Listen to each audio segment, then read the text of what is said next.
Doktor, HPV tipi niye vaciptir?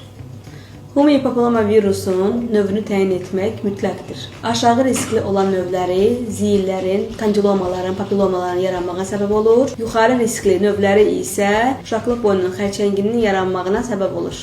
Buna görə də HPV-nin müalicəsinə başlamadan öncə növünü təyin etmək mütləqdir. Doktor, HPV 16 və 18 niyə qorxuludur? Təəssüflər olsun ki, human papillomavirusun 16-18-ci növü uşaqlıq boynu xərçənginin yaranmağına ən çox səbəb olan növləridir. Buna görə də bu növlərinin pozitiv olması təhlükəlidir. Doktor, HPV varsa dərhal kolposkopiya lazımdır? Xeyr, bu mütləq deyil. Əgər uşaqlıq boynunda hər hansı bir dəyişikliyin olmasını həkiminiz müayinə zamanı təyin edirsə və pap smear cavabında dəyişmiş atipik hüceyrə aşkarlanırsa, o zaman kolposkopiyanın olunması məsləhət görülür. Doktor, HPV olan qadınlarda qanaxma olarsa səbəb nə ola bilər?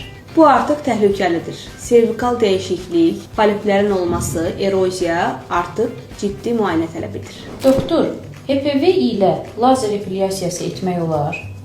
Bəli, human papillomavirusu olan pasientlər də epilyasiya oluna bilərlər, amma əgər genital bölgənizdə papillomalar, kandilomalar varsa, həmin nahiyələrin epilyasiya olmaması məsləhətdir.